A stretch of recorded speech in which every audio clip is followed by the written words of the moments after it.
Bonjour, j'espère que vous allez bien. Dans le cadre de cette chronique, je réponds à une question qu'on me pose super souvent. Stéphanie, est-ce que je devrais quitter mon emploi pour vivre de l'immobilier? Grosse question. Je me présente, je suis Stéphanie Milot, je suis investisseur immobilier et la fondatrice du programme Immo Réussite. Et oui, aujourd'hui, je vous réponds. Vous savez, je trouve ça toujours délicat de répondre à cette question-là parce que je voudrais pas être la personne qui dise à quelqu'un, ben oui, pars, donne ta démission et puis, wow, ça va super bien fonctionner.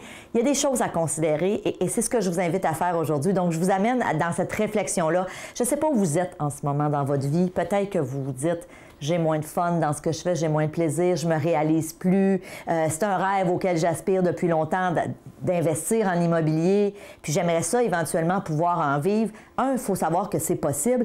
Ceci étant dit, moi j'ai envie de vous dire, faites les choses de la bonne façon.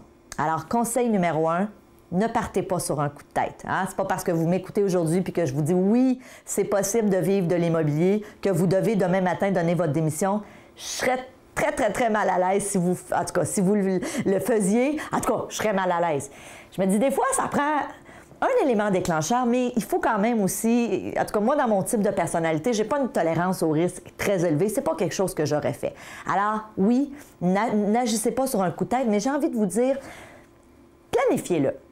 Donc, posez-vous la question, premièrement, en ce moment dans ma vie, ça me coûte combien pour vivre? Avec combien de revenus je serais confortable? Et vous savez quoi? Des fois, peut-être, prenons des chiffres. Peut-être qu'en ce moment, vous faites 65 000 $ par année ou 65 000 € ou 50 000 $ par année ou euros.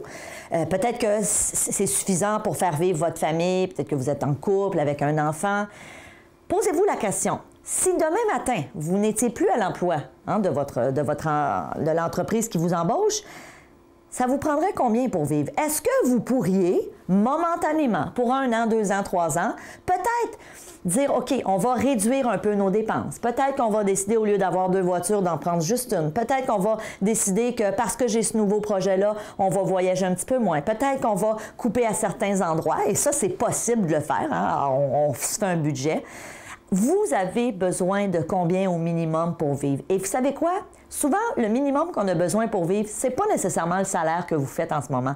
Il y a possibilité, et moi je l'ai dit à plein de gens qui ont décidé de se lancer en immobilier ou encore de partir en affaires. Parce que longtemps, j'ai coaché des gens qui justement aspiraient à être en affaires, puis je leur disais, des fois, il faut faire un pas de recul, des fois 2 même, financièrement, pour être en mesure ensuite de se lancer et dire, regarde, ça a valu la peine. Oui, pendant 2 ou 3 ans, j'ai peut-être fait un peu moins d'argent, j'ai réduit mes dépenses, mais j'ai pu réaliser mon rêve. Et par la suite, après ça, j'ai fait autant ou sinon plus d'argent. Donc ça, c'est une chose vraiment importante.